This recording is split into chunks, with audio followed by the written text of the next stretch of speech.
नमस्कार, स्वागत है आपका। आप देख रहे हैं महाबहस। मैं हूं आपके साथ अमित गर्ग शुक्ला।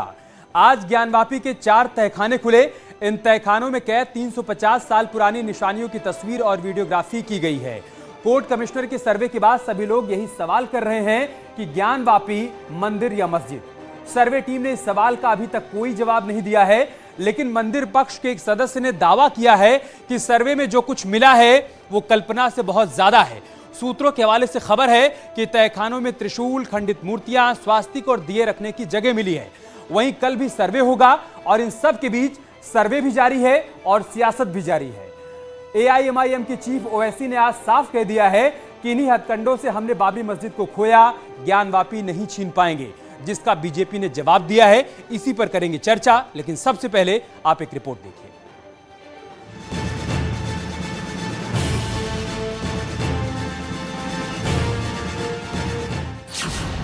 तहखानों का हुआ सर्वे, कुछ ताले खुले, कुछ तोड़े। यही कि बहुत ही शांतिपूर्वक तरीके से ये सर्वे पूरा हुआ। सभी पक्षों ने न्यायालय के आदेश का पालन किया। लगातार 4 घंटे सर्वे करने के उपरांत लगभग 50% से अधिक परिसर का सर्वे पूरा हो चुका है। सर्वे में क्या दिखा, कल्पना से परे। मैं इतना ही कह सकता हूँ कि सभी, मेरी नहीं, मैं सबकी कह रहा हूँ, सबकी परिकल्पना से कहीं अधिक बहुत कुछ है। बस कुछ आपको दिखाई दिया नहीं, बस क्या है मैं कुछ नहीं कह सकता। दोनों पक्षों ने अपनी अपनी बात रखी, दोनों पक्षों की सहमति से सर्वे हुआ। और कल के लिए क्या बचा है सर? देखिए अभी तो बहुत कुछ बचा है। अच्छा, 4 तहखानों ने दिखाई कौन सी सच्चाई। तो ये उतना सा ही काम है।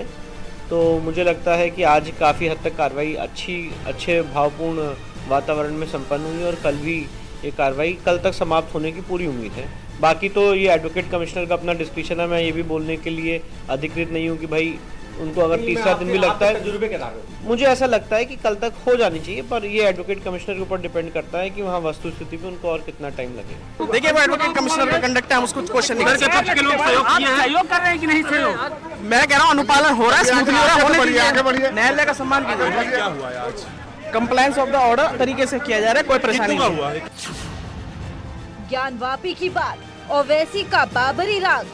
आप ये बदलना क्यों चाह रहे हैं? आपका मकसद क्या है? आपकी नीयत में इखलास नहीं है। आप इस देश को दोबारा उस माहौल में झोंकना चाह रहे हैं जो मेरी जनरेशन तबाह बर्बाद हो गई। दंगे फसादात हुए, घर बर्बाद हुए, जेलों में लोग सड़ते रहे पोटा के और बाद में टाड़ा कानून में। हम नहीं चाहते कि दोबारा वो माहौल पैदा हो। ज्ञानवापी का सर्वे 50%, सियासत 100%। अब ये डिसाइड देश के हिंदू, मुसलमान, सिख, ईसाई, बौद्ध, जैन सबको करना है कि क्या ओवैसी जैसे जहर उगलने वाले लोगों से देश उनको नेता मानेगा या फिर सबको साथ लेकर के सबके विकास की बात करने वाला, सबको विश्वास में लेकर चलने वाले विचारधारा की बात होगी।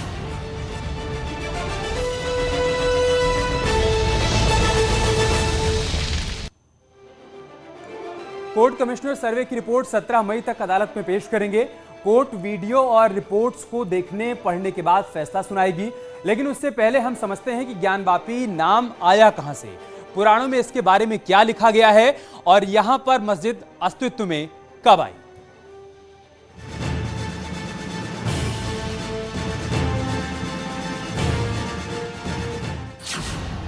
ज्ञानवापी मस्जिद। मस्जिद के पीछे श्रृंगार गौरी मंदिर का हिस्सा।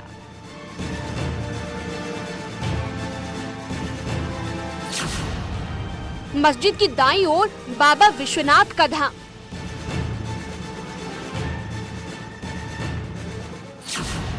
ज्ञानवापी मस्जिद के आगे भी मंदिर और पीछे भी।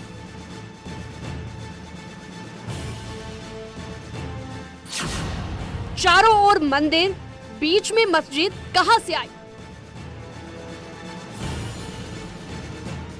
ऐसे दावे किए जाते हैं कि काशी विश्वनाथ मंदिर का असली परिसर इतना बड़ा था कि उसमें ज्ञानवापी मस्जिद का पूरा क्षेत्र आता था। नंदी का मुंह भी कई सवाल खड़े करता है। कहा तो ये भी जाता है कि मस्जिद के अंदर असली शिवलिंग की मौजूदगी हो सकती है, क्योंकि नंदी का मुंह मस्जिद की ओर है। ये कहानी सिर्फ मोहम्मद गौरी के आक्रमण से शुरू नहीं होती, बल्कि इसका संपूर्ण इतिहास जानने के लिए आपको इसका पौराणिक महत्व भी जानना चाहिए। काशी विश्वनाथ मंदिर में शिव का ज्योतिर्लिंग स्वरूप है। मान्यता ये है कि जब धरती पर कुछ भी नहीं था, तब भी काशी का वजूद था और अब भी है। पुराणों में विश्वनाथ मंदिर परिसर में एक कुएं का जिक्र मिलता है। उस कुएं का नाम ही ज्ञानवापी है। ज्ञानवापी कुएं के बारे में कई कहानियां भी सुनाई जाती है। काशी खंड जो है स्कंद महापुराण का काशी खंड है। इसी ग्रंथ के अंतर्गत स्कंद पुराण बहुत बृहद पुराण है।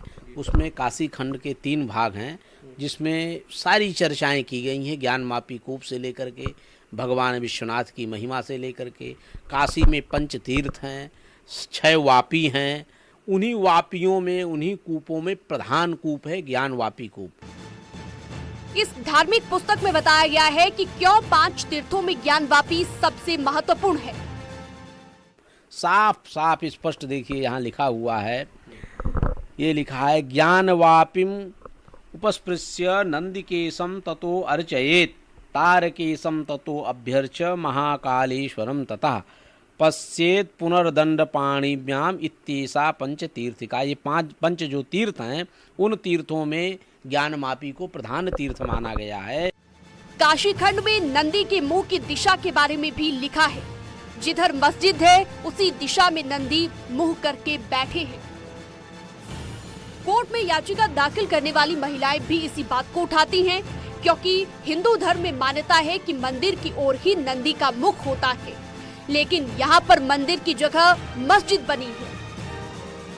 और साफ लिखा है कि इस स्थान पर बैठ करके मुक्ति मंडिपिकायाम निमेषो अर्ध उपवेशनाथ, इस मुक्ति मंडप में जो नंदिकेश भगवान नंदी का जो मुख हमारे मंदिर की ओर है, जिस मंदिर की ओर है, जहाँ पर आज आक्रांताओं के द्वारा उसको तथाकथित मस्जिद कहा जाता है। हम लोग तो आज भी उसको मंदिर के रूप में ही पूजते हैं, उसको नमन करते हैं, परिक्रमा करते हैं।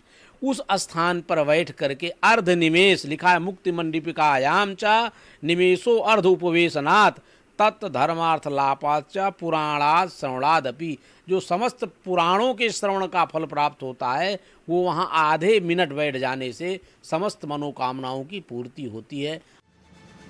स्कंद पुराण में कहा गया है कि भगवान शिव ने लिंगाभिषेक के लिए त्रिशूल से ही कुआं बनाया था और यहीं पर पत्नी पार्वती को ज्ञान दिया था, इसलिए इसे ज्ञानवापी कुआं कहा गया।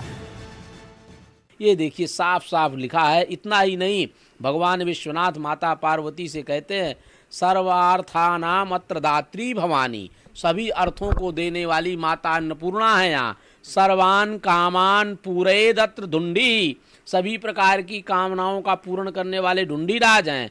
सर्वान जंतुन मोचे दंत काले विश्वेशो अत्र श्रोत्र मंत्रोपदेशात, श्रोत्र मंत्रोपदेशात विश्वेशः अत्र मोचेद अंत काले। अंत काल में भगवान विश्वनाथ स्वयं जो है कर्ण विवरण में रांग रामाय नमः इस महामंत्र का उपदेश दे करके सभी प्रकार के जीवों का मोक्ष प्रदान करते हैं। ये काशी पूर्ण तीर्थ है। काशी के इस ऐतिहासिक धरोहर को बार बार तोड़ा गया। कभी लूट के इरादे से हमला किया गया, तो कभी सांस्कृतिक वर्चस्व के लिए यहाँ की आबो हवा बदलने की कोशिश हुई। विश्वनाथ मंदिर को सबसे पहले मोहम्मद गौरी ने 1194 में तोड़ा और लूटपाट की, और उसके बाद 15वीं सदी में राजा टोडरमल ने इसका जीर्णोद्धार कराया। लेकिन इसके बाद भी काशी को नष्ट करने की कोशिश हुई। मुगल आक्रांताओं ने कई बार इस तरह का आक्रमण करके हमारे तमाम धर्म मंदिरों को तोड़ा, ध्वंस किया, जिसमें आपके सामने ये ज्ञानवापी मस्जिद के रूप में आप समझ लीजिए। एक तरफ आप ज्ञानवापी कह रहे हैं, एक तरफ आप मस्जिद कह रहे हो। ये बतलाइए, किसी के बाप का नाम राम प्रकाश हो, उसके लड़के का नाम क्या आजम खान हो सकता है क्या? अब सवाल ये है कि मस्जिद का अस्तित्व कब सामने आया और किसने काशी विश्वनाथ के पास मस्जिद बनवाई? इसका जवाब भी इतिहास में ही मिलता है।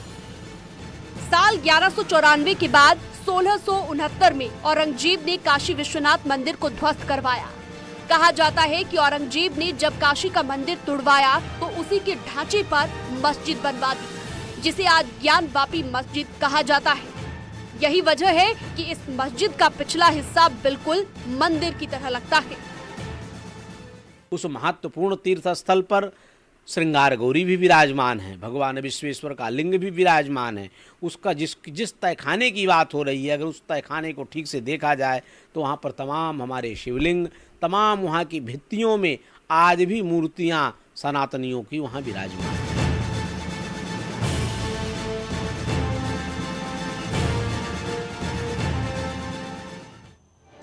और इसी मुद्दे पर चर्चा करने के लिए हमारे साथ खास मेहमान जुड़ रहे हैं। अभिनव पांडे हमारे साथ जुड़ चुके हैं, नेता हैं भारतीय जनता पार्टी के।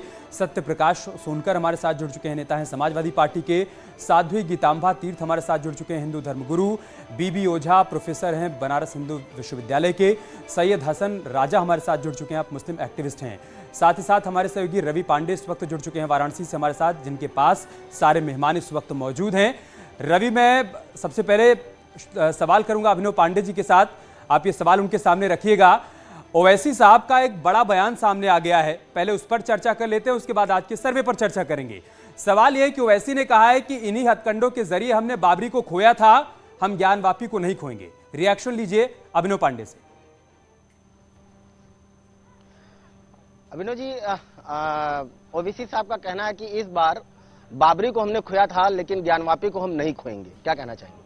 देखिए, ओवैसी जी को एक ही चीज कहूंगा कि अगर उन्होंने बाबरी खोया और अब ज्ञानवापी जो ढांचा जिसपे इन लोगों ने मंदिर पे जिसपे मस्जिद बना दिया था, अगर वहां मंदिर निकल जाता है तो वो इसको छोड़ दें आसानी से। सर्वे में साबित हो जाएगा कि मंदिर है कि मस्जिद है। अगर मंदिर निकलता है तो उनको हिंदुओं के साथ कोऑपरेट करके उसको हिंदुओं को दे देना चाहिए। मस्जिद निकलने का सवाल ही नहीं होता है, कहाँ मस्जिद निकलेगा। तो बिल्कुल देखिए, इनका कहना है कि इनका दावा भी है कि अगर मस्जिद निकलता है तो वो ये दावा छोड़ देंगे, अगर मंदिर निकल रहा है तो वो अपना दावा छोड़ दें। जी, सैयद हसन राजा से पूछिए कि अभी तो सिर्फ 40% सर्वे पूरा हुआ है, ओवैसी साहब को इतनी बेचैनी क्यों है? अभी थोड़ी चेक करा रहे सर जी। सवाल हम एक बार फिर से पंकज पांडे से, क्योंकि सैयद हसन जी अभी तक हमारे साथ जुड़े नहीं है, तो पंकज सैयद हसन जी आ गए हैं आप। ओवैसी जी को इतना चिंता क्यों है? देखिए सर, जहाँ तक मंदिर और मस्जिद का सवाल है तो हम अपनी बात को सिर्फ इसी बात पे शुरू करना चाहेंगे कि एक बहुत मशहूर शेर है कि बेवफा तो है बुरा तेरा सियासत हो जाए, तो वो नागिन है जो डस ले तो हलाकत हो जाए। तो ये सियासत का सारा खेल है। न बनारस एक ऐसा शहर है कि जहाँ हिंदू और मुसलमान एक गली में एक साथ बैठकर उठते हैं, खाते हैं, पीते हैं। और मंदिर और मस्जिद कोई बहुत बड़ा मुद्दा नहीं है, ये आपसी भाईचारे से बैठकर इसको हल किया जा सकता था। अगर चूंकि ये केस जो है ये अदालत की शरण में जा चुका है, इसलिए मेरी अपनी कोई व्यक्तिगत टिप्पणी नहीं होगी और इस पर कुछ कहना भी अदालत के सम्मान के खिलाफ होगा। तो विरोध भी तो आप ही लोग की तरफ से शुरू हुआ।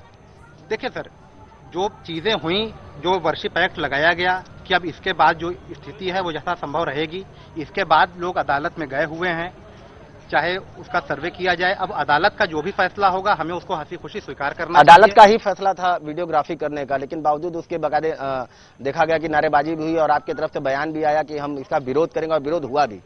जी देखिए, विरोध हुआ तो वो तो एक राजनीतिक घटनाक्रम माना जाएगा उसको, लेकिन जहां तक अदालत की अगर बात की जाए तो जो अदालत कह रही है, अगर हम अदालत को सर्वोपरि मानते हैं, हमारा संविधान में विश्वास है और संविधान के अंतर्गत ही ये वर्शिप एक्ट बनाया गया कि जो भी स्थिति रही है वो यथा स्थिति रहेगी। तो हम सैयद साहब ये कह रहे हैं कि आपसी भाईचारे से मामले को सुलझाया जा सकता है। सवाल है कि अगर ऐसा हो सकता था तो फिर मामला कोर्ट कचहरी पहुंचा कैसे और आज सर्वे की नौबत आई कैसे? साध्वी गीतांबरा तीर्थ जी से सवाल करिए कि अभी सोर्सेस के हवाले से जो जानकारी सामने आई है उसके मुताबिक वहां पर खंडित मूर्तियां मिली हैं, त्रिशूल मिला है, स्वास्तिक का निशान मिला है, साथ ही साथ दिए रखने का स्थान भी मिला है, और ये कहा जा रहा है कि जो कुछ मिला है वो कल्पना से परे है। आगे और क्या उम्मीद की जाए? जी बिल्कुल गीतांबा जी, जो अभी पहले जो सोर्सेस के सूत्रों के हवाले से जो खबर सामने आई है कि अंदर जो लोग गए थे वहां स्वस्तिक का निशान मिला है, मंदिर होने का भी प्रमाण मिल रहा है, कई ओम के निशान मिल रहे हैं, त्रिशूल के निशान देखे गए हैं, क्या कहना चाहेंगे इसके लिए? वहाँ मंदिर है था ही और है, अंदर उसके मूर्ति वगैरह भी है, क्योंकि हम लोग छोटे छोटे थे, उधर से गुजरते थे तो माँ और दादी कहती थी कि पैर छूले इसमें मंदिर है, तो मंदिर उसमें है। और अंधा व्यक्ति भी बाहर से दीवार टटोलेगा तो उसको मंदिर की आकृतियां सब नजर में आएंगी। तो मंदिर है और मंदिर बनना चाहिए, वहाँ से मस्जिद का ढांचा हटाया जाना चाहिए। मंदिर है ये निश्चित है। जी बिल्कुल, देखिए मंदिर है, दावा है इनका, हिंदू पक्ष का एकदम दावा है कि मंदिर वहां पे है और उसकी निशानियां हमेशा से देखी जाती हैं। जो लोग दर्शन करने वहां पे जाते तो वो भी देखते थे कि दीवारों पर जो आकृति बनी रहती थी वो हिंदू धर्म से ताल्लुक आज भी वहाँ है। दीवारों पर बाहर से देखिए तो दीवारों पर सारी मूर्तियां आज भी हैं, बाहरी तरफ। और अंदर की तरफ जब हम लोग छोटे छोटे थे तब ऐसा प्रशासन कुछ नहीं था और हम लोग झांक ताक के प्रणाम भी करते थे, ऐसा नहीं है। और आज भी वहाँ अंदर मूर्ति है, इसमें कोई संदेह नहीं। अच्छा, कहा जाता था कि पहले श्रृंगार गौरी का दर्शन बहुत आराम से हुआ करता था। बिल्कुल आराम से होता था और सारी सुहागनें जाती थी दर्शन करने के लिए, वहाँ सिंदूर बिंदी चढ़ाने के लिए, वहाँ व्रत करती थी, पूजा करती थी, पाठ करती थी, सब कुछ होता था। लेकिन अब ऐसा कुछ आ गया मुलायम सिंह के राज्य में कि उन्होंने मना कर दिया, नहीं तो सब कुछ होता था। जी बिल्कुल, देखिए पहले इनका कहना है कि पहले वहाँ पे दर्शन पूजन महिलाएं वहाँ पे जाके करती थी, सुहाग की रक्षा करने के लिए माँ श्रृंगार गौरी से कामना भी करती थी। तो दावा इनका एकदम है कि वहाँ पे मंदिर की जो भी निशानियां मिल रही हैं वो बिल्कुल मंदिर होने का प्रमाण देती हैं। ठीक है रवि, सभी खास मेहमानों को अपने पास बनाए रखिएगा। आप एक रिपोर्ट दर्शकों को दिखाते हैं, उसके बाद आएंगे आपके पास। स्कंद पुराण के काशी खंड में ज्ञानवापी के रहस्य को आपने समझा, इतिहास की किताबों में क्या लिखा है वो भी आपने जाना, उसके बारे में भी हमने आपको सिलसिलेवार तरीके से बताया। पुराणों और इतिहास में इस बात का जिक्र है कि ज्ञानवापी कुएं के आसपास सिर्फ मंदिर थे, औरंगजेब ने वहां पर मस्जिद बनवाई। लेकिन अब आपको कुछ फोटो के जरिए समझाते हैं कि ज्ञानवापी के अंदर क्या क्या है।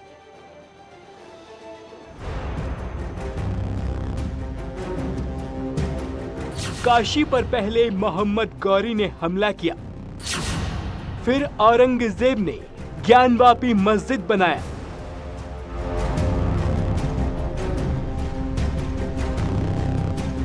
दोनों हमलों के बाद मंदिरों के पुनर्निर्माण की कोशिश हुई।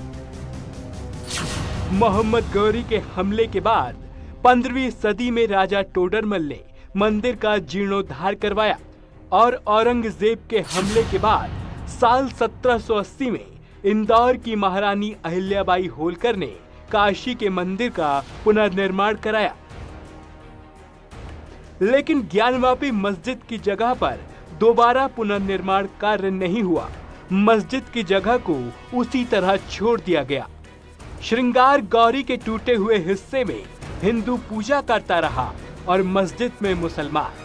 हिंदू साल में एक बार श्रृंगार गौरी का दर्शन करता है, जबकि मस्जिद में अक्सर नमाज पढ़ी जाती है। हिंदू पक्ष की मांग है कि अब श्रृंगार गौरी में नियमित दर्शन की अनुमति दी जाए और इसी को लेकर विवाद हो रहा है। लेकिन सवाल ये है कि ज्ञानवापी के अंदर क्या है? इस सवाल को समझने के लिए इन तस्वीरों को देखिए। इन तस्वीरों के जरिए दावा किया जा रहा है कि मस्जिद के अंदर की तस्वीरें ऐसी ही हैं। किसी भी मस्जिद में ऐसी नक्काशी नहीं होती। इतिहासकार बताते हैं कि औरंगजेब ने जब यहाँ पर हमला किया और मंदिर को तोड़कर मस्जिद बनवाई तो मंदिर के अवशेष वैसे ही रह गए। मस्जिद के बाहर और अंदर हिंदू देवी देवताओं के निशान हैं। आप बाहरी टूटे हुए हिस्से को देख सकते हैं। ड्रोन के जरिए भी आप देखेंगे तो मस्जिद के पीछे मंदिर का टूटा हुआ हिस्सा दिखाई देगा। मस्जिद के आगे भी मंदिर और दाएं तो बाबा विश्वनाथ ही विराजते हैं। उस वक्त ज्ञानवापी के बाहर बैरिकेडिंग नहीं थी। देखिए, राम जन्मभूमि का आंदोलन चल रहा था। 6 दिसंबर 1992 को ढांचा ढह गया। उसके बाद स्वाभाविक रूप से लोगों के दिमाग में आया कि अब अयोध्या तो फतेह हो गया, काशी और मथुरा को फतेह करना है। चूँकि हम लोग काशी में रहते हैं इसलिए काशी का अभियान शुरू किया गया और उस समय हमारे ऊपर जो है विश्व हिंदू परिषद के प्रांत का प्रचार प्रमुख का दायित्व था। उस नाते जो है वंदे मातरम पत्रिका के प्रकाशन का दायित्व 93 में मिला और हम लोगों ने तय किया और ये सारे विषय हम लोगों को निकालने थे। उस वक्त मस्जिद के अंदर जाने पर कोई रोक नहीं थी। मुस्लिम समाज के लोग भी बहुत कम जाते थे। लेकिन अयोध्या में बाबरी मामले के बाद काशी का मुद्दा गर्म हो गया था। इसलिए पत्रकार इन तस्वीरों को सामने लाए। और उसी विशेषांक निकालने के संदर्भ में ये सारे फोटोग्राफ, सारे डॉक्यूमेंट्स, सारे राइटअप उसे कलेक्ट करने पड़े और विभिन्न स्रोतों से हम लोगों ने किया। उस समय कैमरा भी नहीं था, मोबाइल भी नहीं थे, बहुत सारी चीज़ें थी, तो हम लोगों ने तरह तरह से फोटोग्राफ्स को इकट्ठा किया। हमारी टीम वरिष्ठ पत्रकार से समझना चाहती थी कि आखिर इन तस्वीरों में जो कुछ दिखाई दे रहा है क्या वो आज भी मौजूद है, क्या ये बैरिकेडिंग के अंदर का हिस्सा है? ये क्या बैरिकेडिंग के अंदर की तस्वीर है? ये कौन सा गेट है? देखिए, पहले बैरिकेडिंग हुआ करता। मैं कहना चाहूँगा तस्वीर भी दिखा दें ताकि समझ में आए इस तस्वीर की कहानी। ये तस्वीर देखिए, ये तस्वीर है या ये तस्वीर है या ये तस्वीर है, ये सभी चीज़ें, सभी फोटोग्राफ्स जो हैं इस तरह के, जब आप देखेंगे बैरिकेडिंग के अंदर जो स्ट्रक्चर है वो कंप्लीट पश्चिम दिशा का खुला हुआ है। दक्षिण साइड, उत्तर साइड और पूरब साइड इन्होंने चूने का लेप लगा लगा करके हमारे सारे कलाकृतियों को ढक दिया है। और पश्चिम दिशा में चूंकि हम लोग उस समय तक जागरूक हो गए थे, इसलिए होने नहीं दिया। विश्व हिंदू परिषद आंदोलन के मूड में था, इसलिए वो पश्चिम दिशा आज भी सुरक्षित बचा रहे। जब हम तहखाने के रहस्यों के बारे में जानकारी जुटा रहे थे, उस दौरान पता चला कि मोहम्मद गौरी के बाद भव्य ज्ञानवापी मंदिर बनाया गया था, लेकिन औरंगजेब ने उस मंदिर की नींव पर मस्जिद का निर्माण कराया था और 7 फीट की नींव के अंदर तहखाना बनवा दिया। तहखाना देखिए, जब मंदिर का लेआउट और प्लान बना 1669 में टूटा था, 1585 में ये मंदिर जो है फिर से बनवाया गया था राजा टोडर मल के सहयोग से। भट्ट परिवार ने इसको पुनर्निर्माण कराया था, पुनर्निर्माण हुआ था, यानी पहले टूटे हुए मंदिर पर ही यह मंदिर बना था। इस मंदिर का कंप्लीट स्ट्रक्चर 125 फीट गुणे 125 फीट में आधारित था और 128 फीट ऊंचा मंदिर था। तो जब इसका प्लिंथ तैयार हुआ तो रोड के लेवल में लेने के लिए इसको 7 फीट हाइट इसकी बढ़ाई गई। वही 7 फीट का तहखाना बना दिया गया। तहखाने में 2 दरवाजे, एक उत्तर साइड में, एक दक्षिण साइड में। बाद में अंग्रेजों ने तहखाने को बांट दिया। तहखाने के उत्तर साइड के दरवाजे को मुस्लिम समाज को दे दिया और दक्षिण का दरवाजा हिंदुओं के हिस्से में आया। दक्षिण दरवाजे से ही व्यास परिवार तहखाने में जाता था। खाने में हम लोग गए हैं व्यास जी के पास, उसकी उस समय चाबी रहती थी, अब तो चाबी जिलाधिकारी के पास है।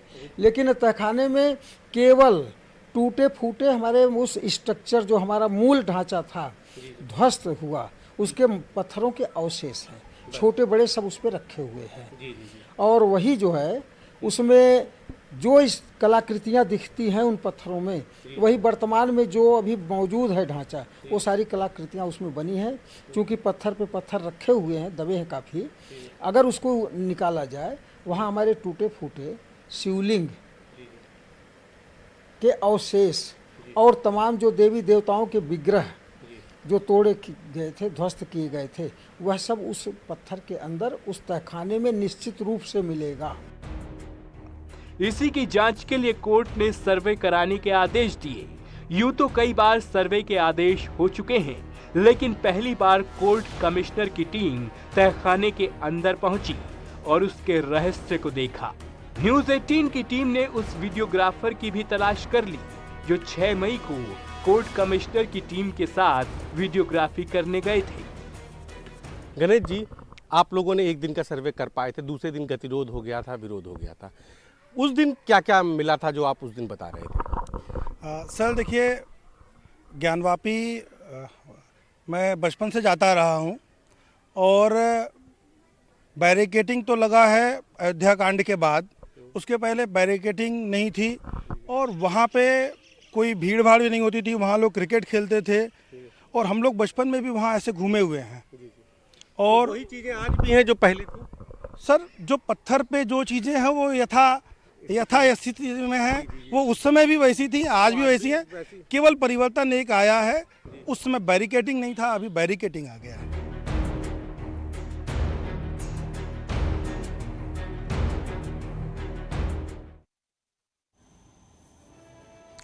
और एक बार फिर से चलते हैं वाराणसी, जहां से सभी खास मेहमान हमारे साथ जुड़े हुए हैं।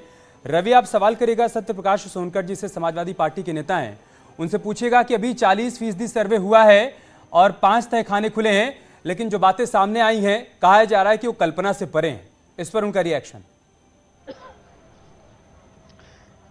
जी देखिए, समाजवादी पार्टी के आप नेता हैं, उनका पक्ष भी रख रहे हैं। 40% जो अभी है सर्वे हुआ है, 5 तहखाने खुल चुके हैं। जो तस्वीरें सामने आई हैं वो इस बात को प्रमाणित करती हैं कि मंदिर हैं अकल्पनीय हैं। इस विषय में आप क्या कहना चाहेंगे?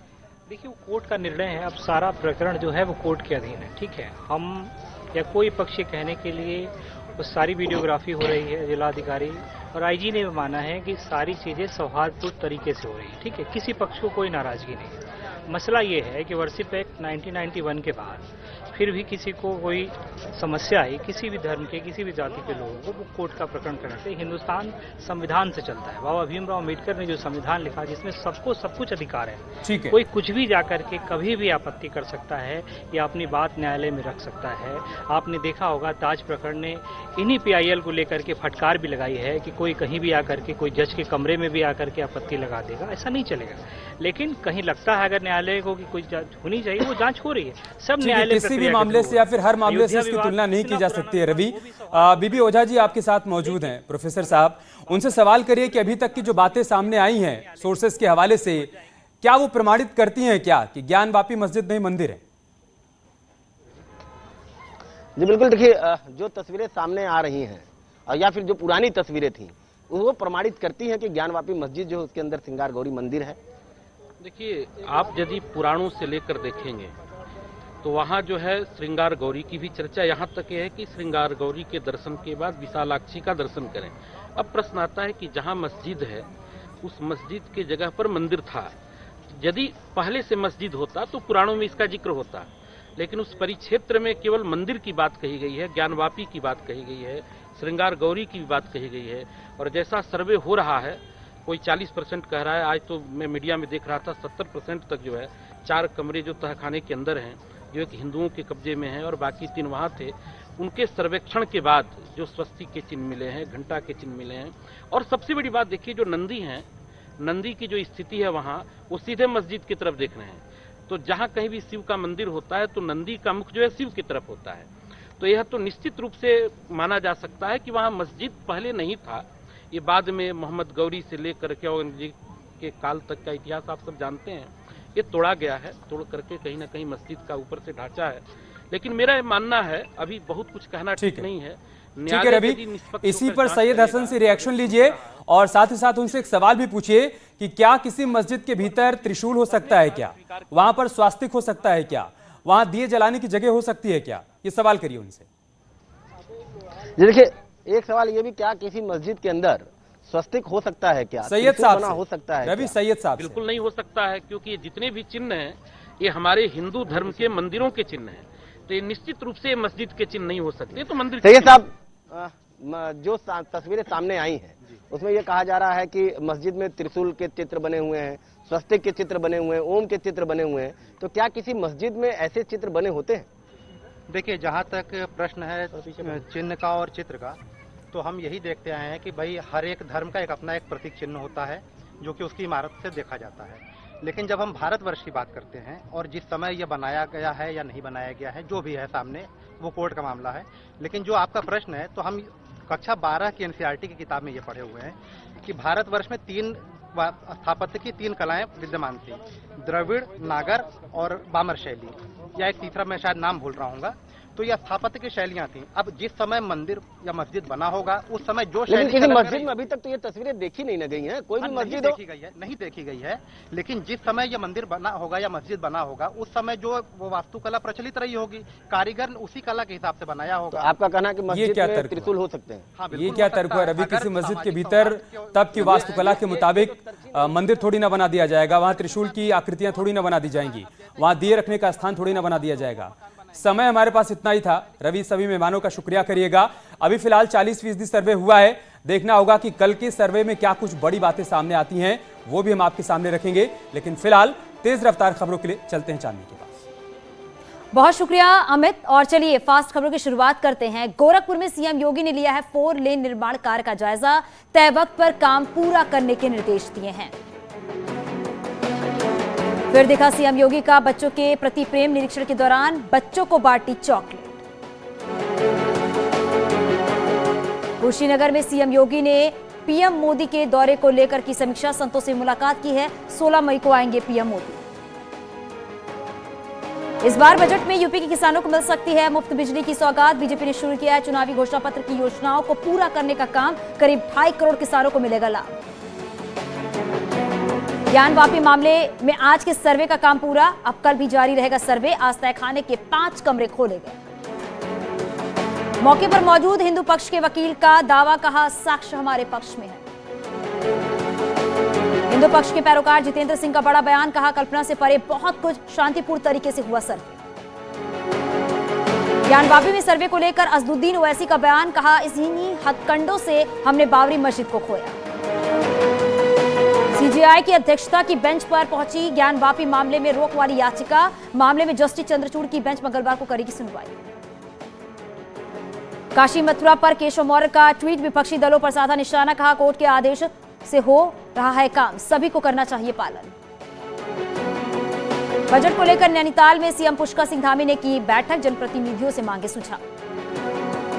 विप्लव कुमार देव ने छोड़ा है त्रिपुरा के सीएम का पद, राज्यपाल सत्यदेव नारायण आर्य को सौंपा इस्तीफा। माणिक शाह बने नए सीएम।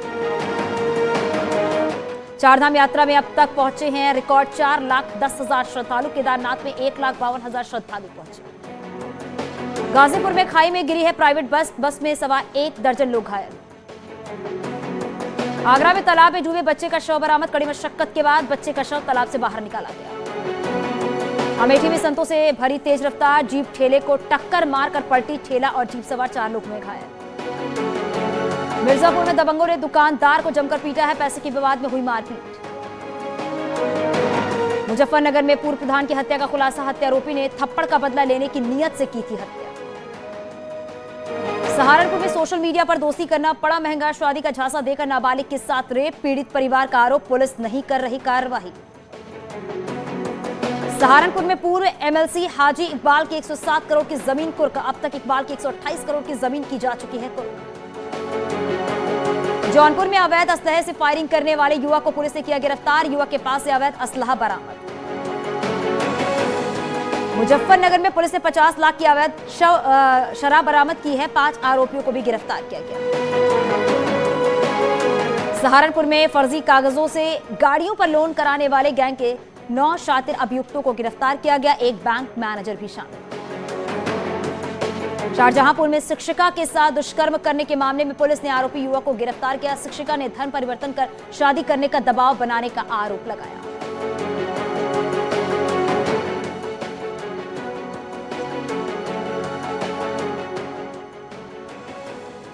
संभल में रेप आरोपी के मेडिकल के वक्त परिजनों ने किया हंगामा, पड़ोसी के परिवार ने लगाया था रेप का आरोप।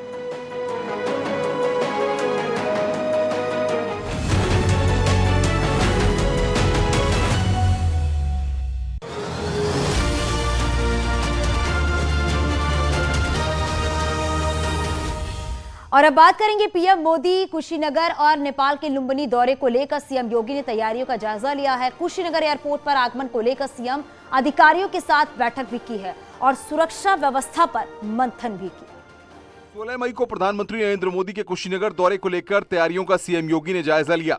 आज सीएम योगी आदित्यनाथ कुशीनगर पहुंचे, जहां इंटरनेशनल एयरपोर्ट पर उतरने के बाद सीएम योगी ने बीजेपी सांसद और विधायकों के साथ नेताओं से मुलाकात की। इसके बाद पुलिस और प्रशासनिक अधिकारियों के साथ बैठक की और सुरक्षा व्यवस्था की जानकारी ली। इसके बाद सीएम योगी आदित्यनाथ ने भगवान बुद्ध के महापरिनिर्वाण मंदिर पर आकर व्यवस्थाओं का जायजा लिया। भगवान बुद्ध मंदिर पहुंचे सीएम योगी ने भगवान बुद्ध की शयन मुद्रा की प्रतिमा का और पूजा अर्चना की। इसके बाद सीएम योगी आदित्यनाथ ने प्रधानमंत्री नरेंद्र मोदी के संभावित कार्यक्रम को लेकर अधिकारियों से चर्चा की। दरअसल 16 मई को बुद्ध पूर्णिमा के अवसर पर प्रधानमंत्री नरेंद्र मोदी भगवान बुद्ध की जन्मस्थली नेपाल में लुम्बिनी का दौरा करने वाले हैं। लुम्बिनी में पीएम मोदी कई कार्यक्रमों में शामिल होंगे। कुशीनगर इंटरनेशनल एयरपोर्ट पर उतरने के बाद पीएम मोदी सेना के हेलीकॉप्टर से नेपाल के लिए रवाना हो जाएंगे। राज ठाकरे के अयोध्या दौरे को लेकर विरोध तेज हो गया है। सांसद ब्रजभूषण शरण सिंह के समर्थन में अब अयोध्या के संत भी आ गए हैं। अयोध्या में 5 जून को नवनिर्माण महाराष्ट्र सेना के संस्थापक राज ठाकरे के दौरे का विरोध तेज हो गया है। बीजेपी सांसद ब्रजभूषण शरण सिंह के समर्थन में अखाड़ा परिषद के पूर्व अध्यक्ष आ गए हैं। इनका कहना है कि उत्तर भारतीयों का विरोध सहन नहीं करेंगे। लेकिन हम नेता ब्रजभूषण सिंह के सदा रहे हैं, रहेंगे और हैं।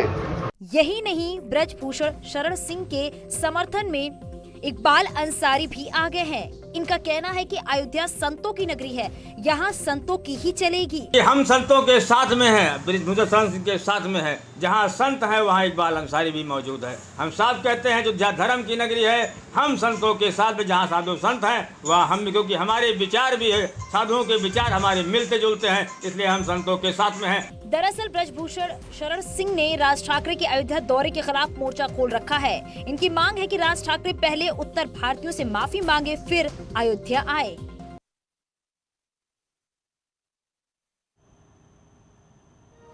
माधुरी दीक्षित ने भारतीय हिंदी फिल्मों में एक ऐसा मुकाम तय किया जिसे आज की अभिनेत्रियां अपने लिए आदर्श मानती हैं। 80 और 90 के दशक में इन्होंने खुद हिंदी सिनेमा में एक प्रमुख अभिनेत्री के रूप में स्थापित किया। उनके लाजवाब डांस और स्वाभाविक अभिनय का ऐसा जादू कि माधुरी पूरे देश की धड़कन बन गई। अब हिंदी सिनेमा की एक अलग पहचान है अभिनेत्री माधुरी दीक्षित, जिन्हें आज भी दर्शक बड़े पर्दे पर देखने के लिए आतुर हैं। उन्होंने फिल्मी करियर की अगर बात करें तो कई बेहतरीन फिल्में की हैं जिन्हें दर्शक आज भी बड़े चाव से देखते हैं। हिंदी सिनेमा में एक अलग पहचान है अभिनेत्री माधुरी दीक्षित की, जिन्हें आज भी दर्शक बड़े पर्दे पर देखने के लिए माधुरी दीक्षित सिर्फ एक अदाकारा ही नहीं बल्कि हिंदी सिनेमा की डांसिंग दीवा भी हैं।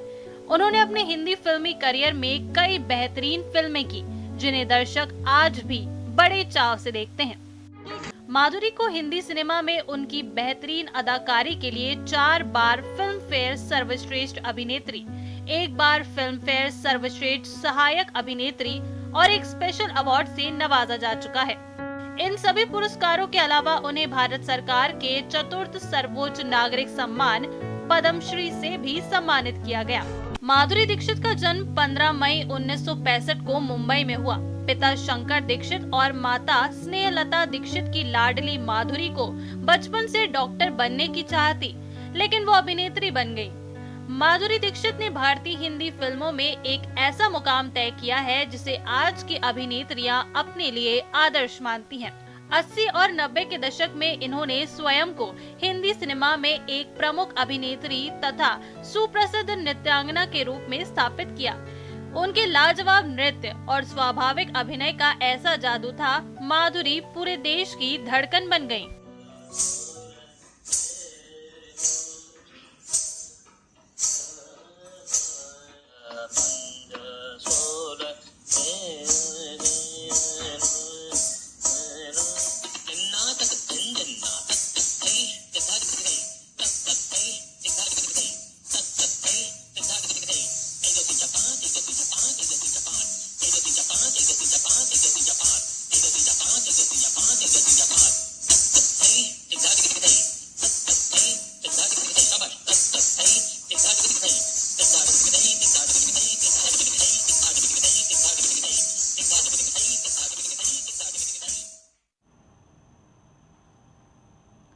माधुरी दीक्षित ने अपनी फिल्मी करियर की शुरुआत साल 1984 फिल्म अबोध से की थी, लेकिन ये फिल्म कुछ खास नहीं चली।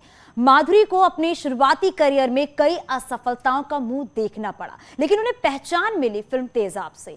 इस फिल्म में उन्हें बेहतरीन अदाकारी के लिए फिल्म फेयर पुरस्कार का पहला नामांकन भी मिला था।